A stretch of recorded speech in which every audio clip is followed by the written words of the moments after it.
다윗이 법궤를 다윗성으로 모셔왔습니다. 그래서 그가 너무나 기뻐했습니다. 그 다음에 하나님께서 그를 복주시고 계속해서 주변 국가와의 전쟁에서 이기게 하셨습니다. 그래서 사무엘하 7장에 보면 하나님께서 그에게 나단 선지자를 통해 가지고 복을 빌어주셨어요. 어떻게 말씀하셨는가? 네가 양 몇 마리 치던 자였는데 이스라엘의 주권자가 되게 했다. 이스라엘의 왕으로 내가 너를 세웠다. 내 원수들이 내 앞에서 다 멸할 것이고 위대한 사람처럼 내 이름을 위대하게 만들어 주리라. 이게 얼마나 엄청난 말씀입니까? 그 이름을 높여주시겠다는 거예요. 많은 사람들이 알게 해주시겠다는 겁니다. 그 다음에 이제 너희들이 여기저기 부침을 겪고 이동하는 삶을 살지 않고 내가 한 곳을 정해서 거기다 심고 이제 옮기지 않고 그 땅에서 살 것이다 라고 말씀을 하셨어요. 그 다음에 자식들을 위해서도 내가 네 아들을 통해서 내 성전을 짓게 하겠다. 다윗은 성전을 못 졌죠. 그 아들 솔로몬이 진 거 아닙니까? 그래서 솔로몬을 염두에 두고 하신 말씀이에요. 그 나라를 내가 견고하게 하겠다. 근데 만약에 그가 범죄하고 잘못 나가면 내가 사람 막대기와 인생 채찍으로 그를 징계하고 다스리되 사울에게서 왕위를 뺏은 것처럼 왕위는 뺏지 않겠다. 이게 뭐예요? 왕위를 계속 이어가겠다는 거죠. 하시면서 중요한 말씀을 사무엘하 7장 16절에 하셨습니다. 그것은 내 집과 내 나라가 내 앞에서 영원히 보존될 것이고 내 왕위가 영원히 견고하게 하리라 그랬어요. 다윗과 그 후손들에게 하신 놀라운 언약의 말씀입니다. 너와 내 후손들 계속해서 왕이 될 것이고 그것이 영원할 것이라는 거예요. 결국 다윗의 후손을 통해서 누가 오신다는 겁니까? 예수님이 오신다는 거죠. 만왕의 왕, 만주의 주 예수님이 오시지 않았습니까? 아브라함을 통해서도 모리아산에서 이삭을 번제물로 바쳐 드리려고 칼을 내리치려고 할 때 아브라함아 막으시고 내 씨로 말미암아 천하 만민이 복을 얻을 것이다. 대적의 문을 얻을 것이다. 마귀의 권세를 깨트리고 인류가 구원받을 구세주가 오신다는 약속을 아브라함에게 하셨어요. 지금 다윗에게도 그 말씀을 하시는 겁니다. 그러니까 하나님은 뜻을 정하시고 그 뜻을 그대로 이루어 가시는데 그 사람들이 실수가 있고 연약함이 있고 상상하지 못할 범죄 행위가 있더라도 하나님은 그 뜻을 이루어 가세요. 어디로 가든지 네가 이길 것이다. 그래서 전쟁에서 승리하고 이제 나라의 기틀이 잘 다져졌습니다. 그래서 대통령이 새로 취임하면 국무총리, 각부 장관들을 임명하죠. 한 것처럼 그 600명하고 이제 같이 다니다가 유다 지파의 왕이 됐다가 이제 이스라엘 전체의 왕이 되고 어느 정도 힘이 강력해지고 하나님이 또 이렇게 말씀하시니까 얼마나 감사합니까? 그래서 하나님께 감사하는 기도를 많이 드립니다. 그 다음에 조각을 합니다. 정부, 행정, 군사 조직을 짜고 그 임명해가지고 각 부처에 자기가 신임하고 함께했던 인물들을 다 앉힙니다. 이 조각을 완성했어요. 행정, 군사, 정치 체계를 잘 잡았습니다. 이제 나라가 기틀이 잡히고 든든해졌습니다. 평안해졌습니다. 또 자기랑 친했던 요나단 그 아들 어디 있냐? 그 후손 있냐 없냐? 나라가 평안해지니까 이제 자기한테 은혜 베푼 사람 갚아주려고 요나단의 후손 있으면 알아봐라. 그래서 그 아들이 있어요. 무비보셋이라고. 근데 도망가다가 떨어져서 다리를 다쳤기 때문에 두 다리를 절었습니다.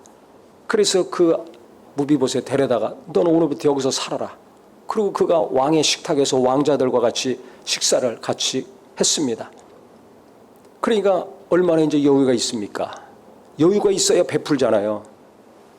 이렇게 태평성대를 이루어 가는데 무슨 일이 이루어졌는가? 이때 오늘 본문 잘 보세요. 1절에 11장 1절 그 해가 돌아와 왕들이 출전할 때가 되매 다윗이 요압과 그에게 있는 그 부하들과 온 이스라엘 군대를 보내니 그들이 암몬 자손을 멸하고 랍바를 에워쌌고 다윗은 예루살렘에 그대로 있더라.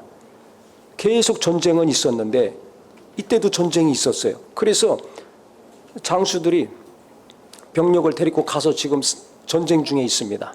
근데 다윗은 계속 전쟁에 같이 다니면서 싸웠어요. 과거에는 왕들이 앞장섰습니다. 그래야 병사들이 따르거든요. 그렇게 앞장서서 전쟁을 하고 나라의 기틀을 세우고 했는데 이때는 자기는 전쟁터로 안 가고 지금 어디 있다는 거예요? 예루살렘 다윗성 자기 집에 그대로 있었습니다. 나이도 들고 안정도 되고 힘도 강력해지고 그러니까 아랫사람들만 보낸 거예요. 자기는 왕궁에서 편안하게 있습니다. 안 나갈 정도로 사업할 때도요. 시작할 때는 얼마나 혼자 바삐 다닙니까? 만나고 공장에서 만들면 또 배달하고 또 거래처 쫓아다니고 판로를 뚫고 전화 받고 전화하고 몸이 10개라도 모자라죠. 그렇게 열심히 일하다가 사업이 잘 돼가지고 이제 큰 사업이 됐어요. 그러면 사람들 쓰죠. 중역들도 쓰고. 그러면 나중에 중요한 사람 만나고 결제만 하면 되잖아요. 이때 조심해야 돼요. 이 교회도 마찬가지예요. 목사들도. 개척해가지고는 그냥 기도하고 전도하고 신방하고 한 영혼을 귀하게 여기고 간절한 마음으로 항상 긴장 상태를 유지하죠. 정신 바짝 차리고 몸부림치며 삽니다. 누가 시험 다 들었나? 누가 어려운가? 민감하게 반응합니다. 도와주려고 합니다. 그런데 그렇게 열심히 해서 역사해가지고 교인들이 많고 큰 교회가 되고 많은 목사님들, 전사님들 쓰고 장로, 권사들 세우고 해보세요. 다 그들이 일하잖아요. 그럼 주일 설교하고 중요한 사람들 만나고 외부 행사하고 식사하고 도장만 찍으면 됩니다. 그때 조심해야 돼요. 다윗이 지금 그때 사고가 났어요. 무슨 사고가 났는가? 편안하게 왕궁에 있다가 2절에 보세요. 저녁 때 다윗이 그의 침상에서 일어나 왕궁 옥상에서 거닐다가 그곳에서 보니 한 여인이 목욕을 하는데 심히 아름다워 보이는지라. 침상에서 일어나서 옥상으로 갔습니다. 그럼 혼자 바람 쐬든지 산보하고 또 왕궁은 높은데 토대를 보통 한 15cm 정도 쌌다 그래요. 그 위에다 이제 궁을 진 거예요. 그러니까 일반 사람, 국민들, 백성들이 사는 데는 이렇게 내려다 보이면 다 보이는 거죠. 또 과거에는요, 이 목욕을 시냇가, 수돗물 나오는 데서 했잖아요. 그러니까 제가 어렸을 때도 이렇게 보면 그 엄마들이 목욕하는 거 다 보여요. 뻘거벗고. 왜? 지금처럼 목욕실이 있어가지고 화장실하고 겸해서 그 집 안에 있는 경우 드물었거든요. 그건 잘 사는 집이나 그렇고 대부분의 집들은 수도가 마당 있죠. 마당이라고 그러죠. 거기 수도 있어요. 거기 큰 타라이가 있고 거기서 물 떠서 이렇게 애들도 물놀이하고 어른들도 거기서 하고 아니면 부엌에서 목욕하든지 하죠. 그 여름에 더우니까 문 열어놓죠. 마당이 있으니까 그 지붕에 뭐 가리는 것도 없습니다. 그러니까 어떨 때 이렇게 다니다 보면 목욕하는 거 저도 몇 번 본 적이 있어요. 그러니까 올라가가지고 바람 쐬다가 어떤 여자가 목욕하는 걸 본 거예요.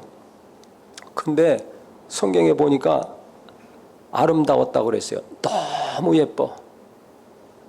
한 번 보고 두 번 보고 자꾸만 쳐다보네. 자꾸 쳐다보면 됩니까? 안 됩니까? 안 되죠. 그게 자꾸 보여요. 여기서 이제 사고가 나는 거야. 그래가지고 사람을 보냈습니다. 자, 그 누구 이제 알아봐라. 알아봤어요. 데리고 와라. 왔어요. 그 남편은 지금 전쟁 중이기 때문에 우리아는 아주 용맹한 군사였습니다. 다윗의 30인의 장수 중에 들어가는 뛰어난 사람이었어요. 그 전쟁터에 나가 있으니까 데리고 와라. 알아보니까 우리아의 아내 밧세바라는 사람이었습니다. 안부를 묻고 뭐 가정 상황을 묻고 여러 가지 물었겠죠. 그러면 거기서 끝나고 돌려보내야지. 성경에 보니까 동침했더라. 같이 잤습니다. 십계명에 보면 내 이웃집의 아내와 물건들을 탐하지 말아라 그랬는데 이웃집의 아내 탐했어요. 탐심이 있었는데 육체의 정욕을 다스리지 못해가지고 그 아내를 취했습니다. 뺏었습니다. 간음을 저질렀습니다. 왕이기 때문에 공식적인 절차를 밟아가지고 얼마든지 후궁들을 둘 수 있습니다. 문제가 되지 않습니다. 근데 공식적인 절차를 밟지 아니하고 자기 정욕에 이끌려가지고 멀쩡한 사람, 한 가정을 이루고 있는 아내를 취했습니다. 그러면 여기서 멈추고 끝나야 되는데 무슨 일이 벌어졌는가? 이 여인이 성경에 보면요, 4절에 보세요. 다윗이 전령을 보내어 그 여자를 자기에게로 데려오게 하고 그 여자가 그 부정함을 깨끗하게 하였으므로 더불어 동침하매 그랬습니다. 그 부정함을 깨끗하게 하였으므로, 이건 한 달에 한 번씩 여인들이 월경을 할 때 성경에는 피가 나오는 것은 부정한 것이기 때문에 이것을 깨끗이 한 다음에 정상적인 생활을 하게 했습니다. 그러니까 월경을 했다는 것을 말하고 있는 거예요. 이걸 왜 언급하고 있는가? 그 다음에 보면 더불어 동침하며 그 여자가 자기 집으로 돌아가니라. 그 여인이 임신하며 사람을 보내 다윗에게 말하여 이르되 내가 임신하였나이다 하니라. 임신을 했어요. 그럼 이 아기는 누구의 애입니까? 다윗의 아이죠. 그래서 이걸 써놓은 거예요. 그 여자가 그 부정함을 깨끗게 하였으므로, 이 말을 기록한 것은 다윗이 동침해가지고 밧세바가 임신을 한 것이다. 이걸 정확하고 분명하게 짚고 넘어가는 겁니다. 안 그러면 이게 우리 아이일 수도 있잖아요.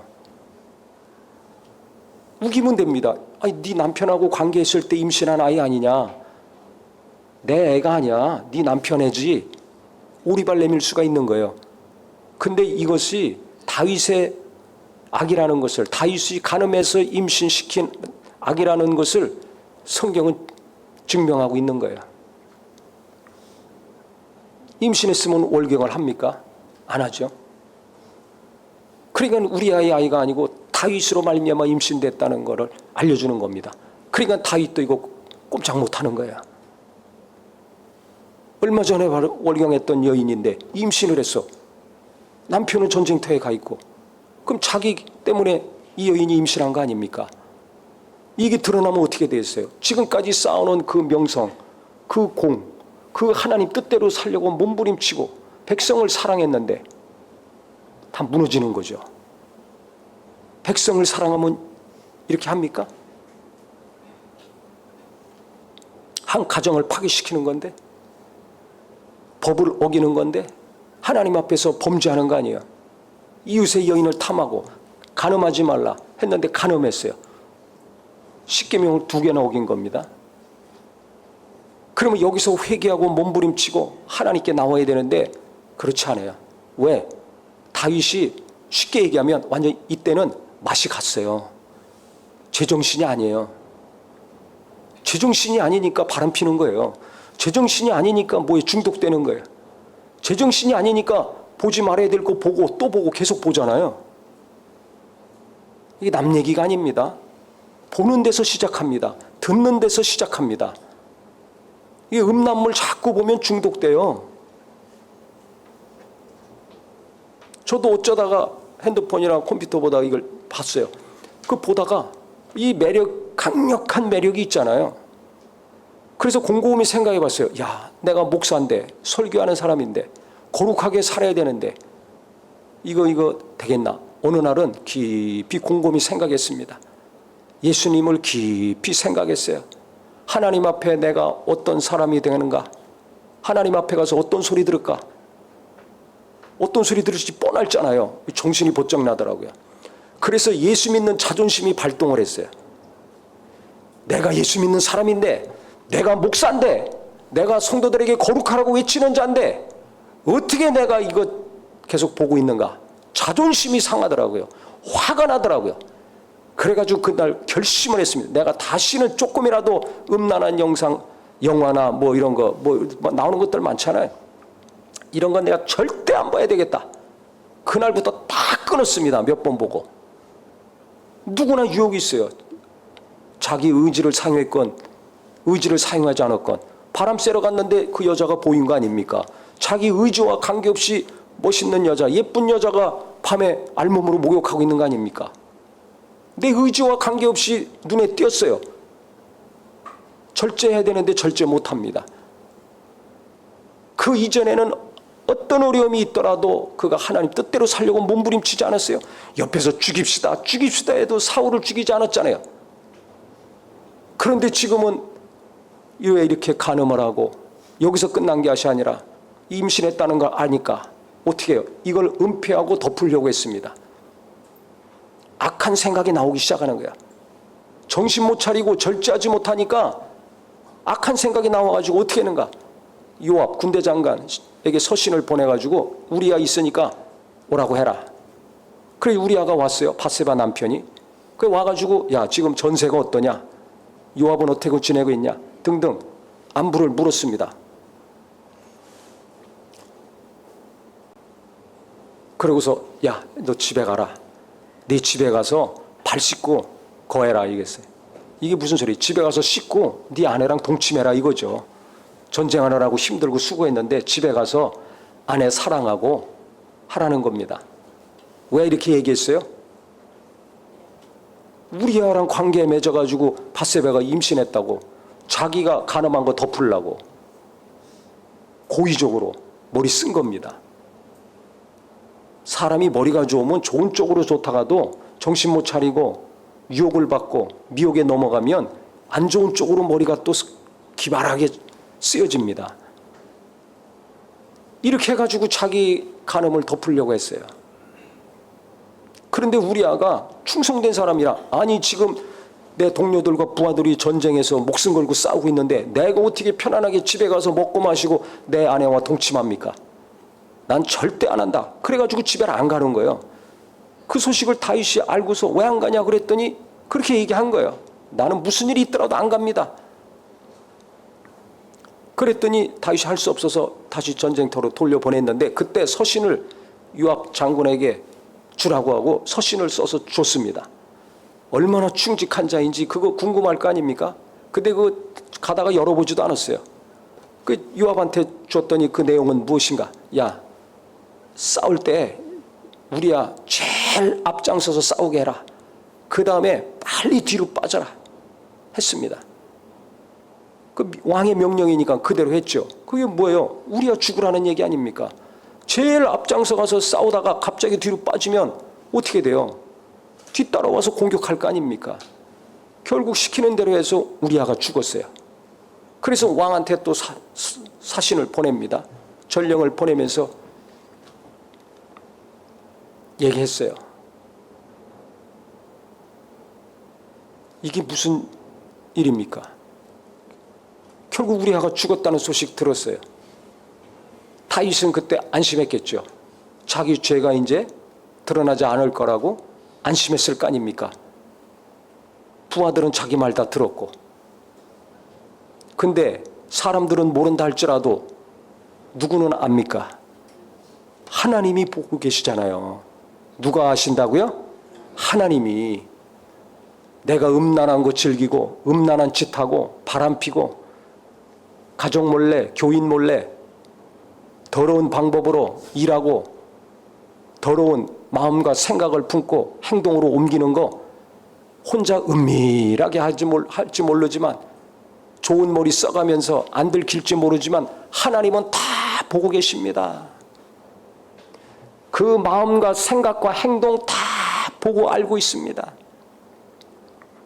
그래서 하나님이 나단 선지자를 이때 보내십니다.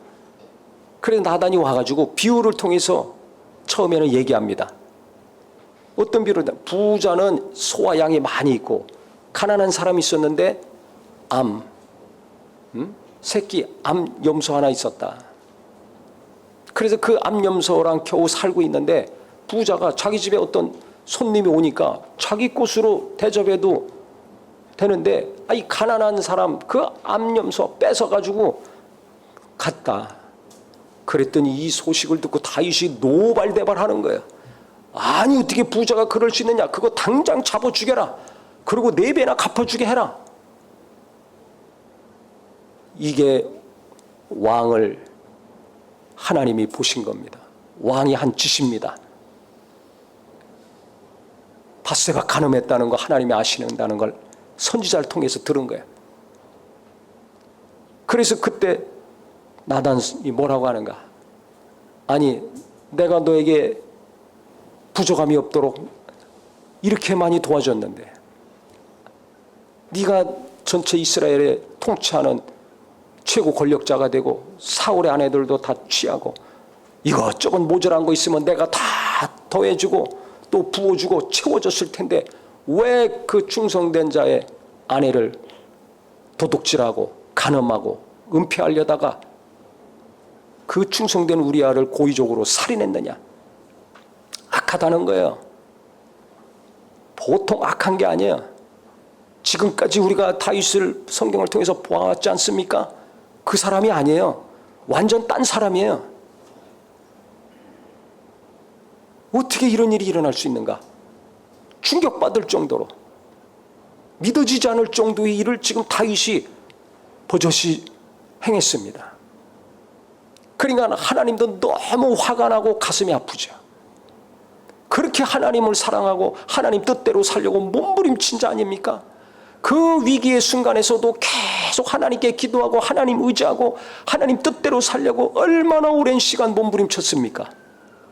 근데 하나님이 복을 주시고 태평성대를 이루게 하시고 나라의 기틀을 든든히 세우게 하시고 그 이름을 위대하게 하시고 그 자손들에게도 영원히 복을 주신다고 하셨는데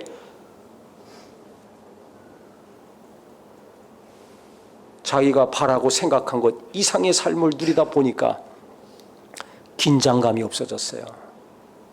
도망 다닐 때는 긴장했는데 정신 바짝 차리고 있었는데 처음 시작할 때는 겸손하고 깨끗하고 순전하고 주님의 뜻대로 살려고 몸부림치고 게을르지 않고 열심히 사업하고 열심히 일하고 열심히 봉사하고 열심히 목회도 했는데 나중에 잘 되고 크게 되고 나서 보니까 게을러졌습니다.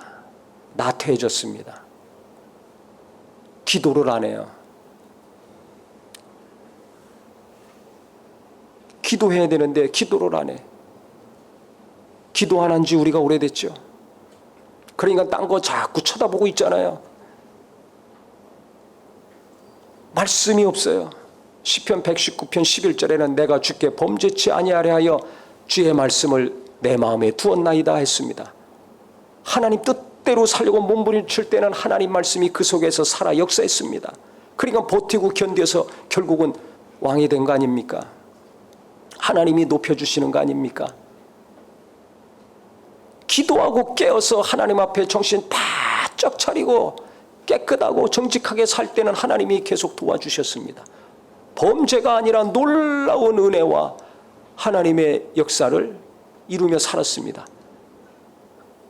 근데 지금은 제가 보니까 기도 안 해요. 기도 안 하니까 육신의 정욕에 이끌리는 거예요. 계속 기도하는 사람은 정욕적으로 살지 않습니다.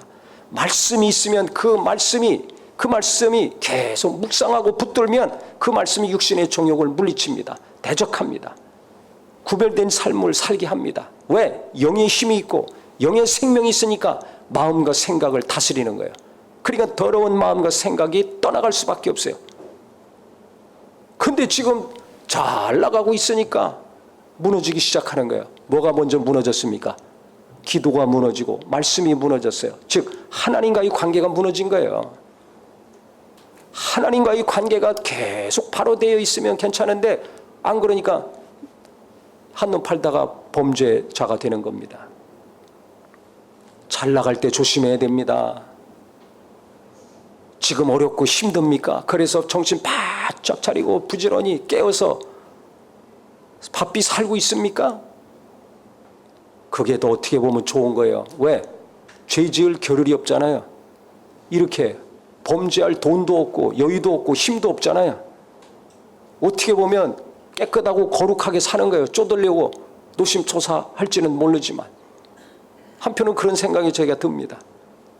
이전의 다윗과 지금의 다윗 너무 다른 사람 아닙니까?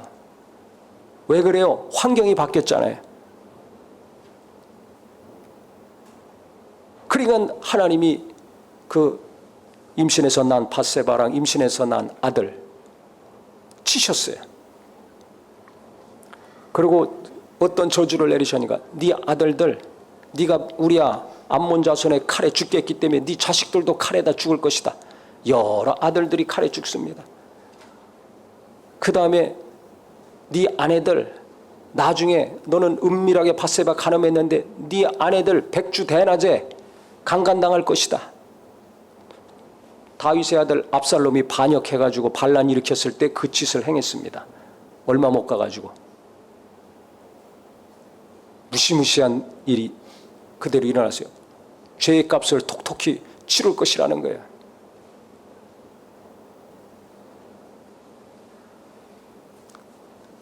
이때 다윗이 밧세바랑 간음에서 난 아기가 아파가지고 앓고 있으니까 또 나단 선지자를 통해서 이와 같은 말씀을 들었으니까 얼마나 또 괴롭겠습니까? 이때 정신이 드는 거예요. 선지자 통해서 하나님이 어떻게 보시고 어떤 마음을 가지셨는가를 들은 다음에는 정신이 들었어요. 사울은 그렇게 얘기해도 정신 못 차리고 계속해서 자기 하고 싶은 대로 하다 망했지만 다윗이 이때 정신이 들었습니다. 그래가지고 그가 7일 동안 금식했습니다. 그 아기 살려달라고. 다윗도 괴로워. 밧세바는 또 얼마나 괴로워요. 멀쩡하게 왕이 불러서 갔다가 강간당했지. 남편은 죽었지. 자기가 낳은 애도 죽었지. 얼마나 큰 고통입니까 이게. 권력을 이용해가지고 이렇게 비참하게 가정을 난도질한 거 아닙니까? 얼마나 악합니까? 이때 다윗이 하나님께 회개하며 기도한 내용이 시편 51편에 나와 있습니다. 자 보세요. 시편 51편에 보면 1절부터 보면 하나님이여 주의 인자를 따라 내게 은혜를 베푸시며 주의 많은 궁유를 따라 내 죄악을 지워주소서. 나의 죄악을 말갛게 씻으시며 나의 죄를 깨끗이 제하소서. 무릇 나는 내 죄가를 아오니 내 죄가 항상 내 앞에 있나이다 하면서 5절에 보면 내가 죄악 중에서 출생하였으며 어머니가 죄 중에서 나를 잉태했나이다. 나는 어찌할 수밖에 없는 죄인입니다. 내가 그렇게 하나님 뜻대로 살려고 지금까지 몸부림쳤는데 그래서 하나님이 많은 은혜를 주시고 복을 주셨는데 내가 상상하지 못한 일, 하지 말아야 될 일을 내가 저질렀습니다. 이게 우리의 모습 아닙니까? 이게 인간의 실체입니다. 본질입니다. 우리는 아무리 잘해도 실수할 때가 있어요. 넘어질 때가 있어요. 범죄할 때가 있어요. 죄인입니다. 내 어머니가 죄인입니다. 내게 의로운 건 없습니다. 이 이야기 아닙니까? 그래서 의인은 없나니 하나도 없다고 로마서에 말하고 있는 겁니다. 오직 예수님의 은혜로만 우리가 죄 사함받고 의롭게 될 수 있는 것입니다. 그러니 예수 믿고 우리가 깨끗하게 된 거, 정결케 돼서 하나님의 자녀가 된 것이 얼마나 감사한 일입니까? 7절에 보니까 우슬초로 나를 정결하게 하소서. 내가 정하리이다. 나의 죄를 씻어주소서. 내가 눈보다 희리이다. 이사야서 1장 18절에 보면 너희가 주홍같이 너희 죄가 붉을지라도 눈과 같이 씌어질 것이다. 진홍같이 붉을지라도 양털같이 희게 해주겠다. 그러니까 나이가 오라. 내게 와라. 우리가 서로 변론하자. 말씀을 하셨어요. 그 말씀을 의지해서 이렇게 기도했던 것 같아요. 희게 깨끗게 해달라고. 9절부터 보면 주의 얼굴을 내 죄에서 돌이키시고 내 모든 죄악을 지워주소서. 하나님이여 내 속에 정한 마음을 창조하시고 내 안에 정직한 영을 새롭게 하소서. 정한 마음이 없어졌어요. 고난받을 때는 정한 마음이 있었고 정직한 영이 충만했는데 지금은 없어요. 타락한 거죠. 이걸 다시 회복시켜달라고, 새 마음과 새 정신을 달라고 기도하는 겁니다. 나를 주 앞에서 쫓아내지 마시며 주의 성령을 내게서 거두지 마소서. 주의 구원의 즐거움을 내게 회복시켜 주시고 자원하는 심령을 주사 나를 붙드소서. 그리하면 내가 범죄자에게 주의 도를 가르치리니 죄인들이 주께 돌아오겠습니다. 그러면서 17절에 보면 하나님께서 구하시는 제사는 상한 심령이라. 하나님이여 상하고 통회하는 마음을 주께서 멸시치 아니하시리다. 너무 가슴이 아파가지고 이렇게 기도했습니다. 그러니까 죄 때문에 애통한 거예요. 그 이전에는 자기를 죽이려는 사울 왕 때문에 애통하고 도망 다니는 것 때문에 애통하고 아무 잘못도 없는데 고난받는 것 때문에 너무 힘들었는데 지금은 힘든 게 달라요. 고통이 달라요. 그건 뭐예요? 내 죄 때문에. 그래가지고 죄 때문에 가슴 아파하고 회개했습니다. 일주일 동안 회개하고 금식했습니다. 신하들이처럼은 왕이 안 된다, 건강을 잃으면 안 된다 해서 먹으라고 했는데도 안 먹었어요. 결국 하나님이 치셔서 밧세바랑 가늠에서 난 아이가 죽었습니다. 죽었다는 소식 듣고 나서는 일어나서 옷을 입고 씻고 음식을 가져와라 그러고 식사를 했습니다. 신하들이 이상하게 생각한 거예요. 아니 살아있을 때는 안 먹더니 죽었다 그러는데 어떻게 먹느냐. 죽었다 그래야 슬퍼서 더 음식을 안 먹을 텐데. 그랬더니 다윗이 이제 그는 내한테 올 수 없지만 내가 그에게 가리라. 죽으면 하늘나라 가니까 아기들이 내가 나중에 죽은 다음에 하늘에서 만날 것이다 하고서 뭘 했는가. 성경에 보니까 밥 먹고 목욕제게 하고 기운을 얻어서 가장 슬퍼할 사람이 누구예요? 자기보다 더 슬퍼할 사람이 밧세바 아닙니까? 그 밧세바한테 가서 위로하고 동침하고 했는데 그 여인에게서 누가 나왔다는 거예요? 솔로몬이 나왔다는 거예요. 그래서 나단 선지자를 통해서 하나님이 여디디아라고 이름을 줘줬다고 했습니다. 하나님이 사랑하신다는 뜻이에요. 이게 뭡니까? 다윗이 상상할 수 없는 범죄를 저질렀지만 하나님은 다윗을 사랑하시는 분이에요. 그를 통해서 계속 그 후손들이 왕이 되고 결국 메시아가 오셔야 됩니다.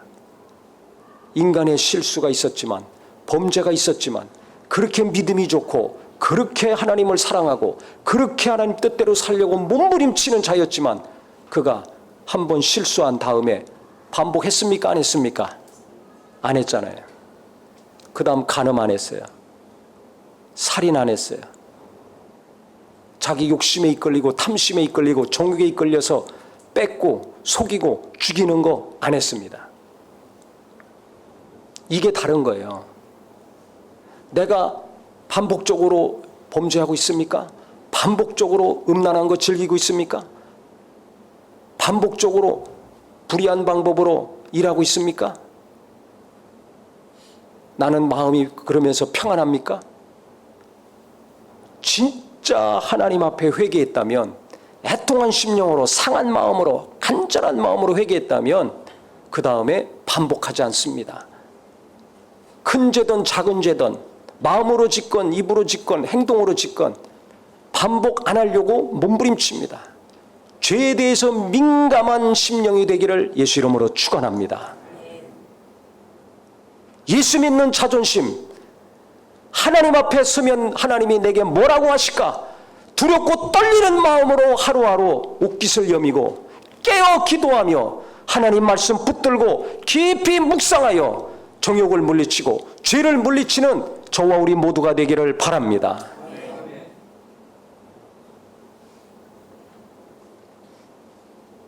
다윗이 어려울 때는 깨어 있었는데 태평성대를 누릴 때 무너졌잖아요. 우리도 이럴 수 있어요. 하지만 제정신을 차리고 하나님이 하시는 말씀에 그 쓴소리에 찔림을 받고, 가족이 하는 쓴소리, 목사가 설교하는 말씀을 통해서 찔림 받은 거, 아니면 누가 권면하는 거, 듣기 싫다고 화만 내지 마시고 그 쓴소리 듣고 하나님이 내게 하시는 그 성령의 음성을 듣고 애통한 마음으로 간절히 회개하고 기도하여서 다시는 반복하지 않는 삶이 됩시다. 하나님이 우리를 향한 뜻은 거룩함입니다. 내가 뭐 잘하고 열심히 하는 거 그거 원하시는 것이 아니에요. 깨끗하게 사는 거, 구별되어 정직하게 사는 거, 이걸 원하십니다. 내 남편, 내 아내가 돈 잘 벌어오는 거, 멋있고 예쁜 거, 내 자식들이 그렇게 사는 거 바라니까 나도 무너지고 가족들의 믿음이 무너지는 거예요. 신앙이 흔들리는 겁니다. 얼마를 벌든지 어떤 일을 하든지 하나님 앞에 정직하고 구별된 삶을 살고 하나님을 사랑하고 하나님 뜻대로 살려고 깨어서 기도하고 규칙적인 삶을 살고 부지런히 살고 땀 흘려 열심히 공부하고 노력하며 사는 것이 거룩함이에요. 그게 복입니다. 하나님은 그렇게 살다가 오기를 원하시는 거예요.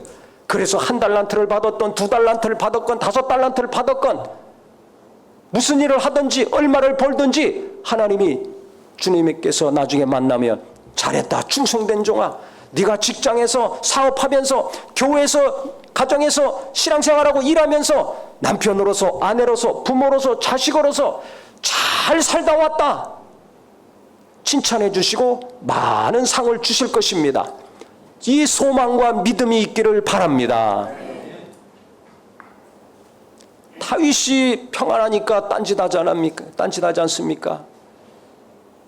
신앙생활 게을러지니까 이렇게 범죄하지 않습니까? 부하들한테 맡기고 편안을 추구하다 보니까 타락하지 않습니까? 잠깐 평안해야죠. 한몫에 어떻게 한 방에 돈 많이 벌어서 평안하게 살아야 되겠다. 그 사람 나중에 그렇게 되면 타락합니다. 다윗이 지금 나타내주고 있잖아요. 이렇게 열심히 하나님 의지했던 자도 한순간에 이렇게 가는데 대충 신앙생활하면서 어떻게 하려고 그래요? 그래서 삶이 어려울 때나 평안할 때나 돈을 많이 벌 때나 조금 벌 때나 젊었을 때나 늙었을 때나 내가 영적인 긴장을 놓으면 안 되겠구나. 그러면 다윗과 같이 되겠구나. 우리에게 하는 하나님의 메시지입니다. 영적으로 깨어서 긴장감을 가지고 살아라. 몇 살이 됐든지 어디 있든지 너무 스트레스 받는다고 막 육체가 원하는 거 할 때 있죠? 조심하세요. 영적으로 깨어 있어야 됩니다. 또 너무 낙심하고 우울하다고 막 살죠? 정신 차려야 됩니다. 하나님과의 관계가 계속 지속되면 그 은혜가 영혼에 계속 머물면 어떻게 됩니까? 스트레스 조절할 능력을 하나님이 주십니다. 낙심해도 잠깐 낙심으로 끝나지 깊이 낙심해서 우울함에 빠지지 않습니다. 그래서 예수를 깊이 생각해라. 말씀을 묵상하라고 성경은 신구약에 말하고 있는 거예요. 다른 것은 깊이 생각하죠. 그러니까 낙심이 되고 우울해지는 거예요. 다른 것을 깊이 생각하니까, 나를 생각하고 그 사람 생각하니까 살맛이 떨어져 나가는 거예요. 예수님이 생명입니다. 예수님 말씀이 생명입니다. 살고자 하려면 예수님 생각하고 말씀 묵상해야 됩니다. 그래야 우울증도 떠나가고 낙심에서도 잠깐으로 끝나고 다시 의욕을 가지고 생기 있게 일하고 살 수 있는 거예요. 안 그러면 게을러지고 나태해지고 평안함을 추구하다가 죄만 자꾸 짓습니다. 그래서 오늘부터 우리가 어떻게 살아야 될 것인가? 평안함만 추구할 것이 아니라, 일 안 하고 사는 것만 추구할 것이 아니라 내가 죽는 날까지 깨어 있어야 되겠다. 영적으로 긴장하고 살아야 되겠다. 시도 때도 없이 기도하고 말씀 묵상하고 주님 의지하면서 내가 나태함을 줄이고 게으름을 줄이고 부지런히 살아야 되겠다. 아무리 일이 잘 되고 태평성대를 누린다 할지라도 왕이면 할 일이 얼마나 많습니까? 아무리 돈을 많이 벌어도 할 일이 얼마나 많습니까? 이걸 어떻게 쓸까? 누구를 위해서 쓸까? 얼마나 할 일이 많습니까? 버느라고 바빴으면 그 다음에 좋은 일에 쓰느라고 바빠지는 우리 모두가 되기를 바랍니다. 아멘? 아멘. 신앙생활 열심히 했으면 나이 들어서 편안하게 이제 게을르게 신앙생활 해야 되겠다, 이 생각이 떠나가기를 예수 이름으로 축원합니다. 그동안 수십 년 한 그 연륜과 경험과 체험이 얼마나 많습니까? 젊은 사람들은 없잖아요. 그걸 그들에게 전해주고 전달해주면 얼마나 삶이 가치가 있고 행복하겠습니까? 그래서 우리는 무슨 일을 하든지 신앙에서도 그렇고 세상에서 한 일도 그렇고 나이를 드시면 드실수록 하나님께서 계속 쓰시는 분들 다 됐으면 좋겠어요. 그래서 우리는 편안하게 게으르고 나태하게 살다가 이렇게 끝나지 마시고 나중에 이것 때문에 그 이후로 계속 다윗이 여러 가지 어려움을 겪습니다. 앞으로는 성경에 나오지만 계속 하나님이 붙드셔서 올라가는 삶을 살다가 주님 만나야죠. 잘 가다가 꺾여져 가지고 떨어지는 삶을 살면 어떻게 해요? 실수는 한 번, 잘못은 반복되지 아니하고 진짜 제대로 회개해서 한 번으로 끝나고 다시 거룩함을 회개하고 열정을 회개하고 회복하고 하나님의 기쁨을 회복하는 귀한 믿음이 되기를 예수 이름으로 축원합니다. 기도하겠습니다.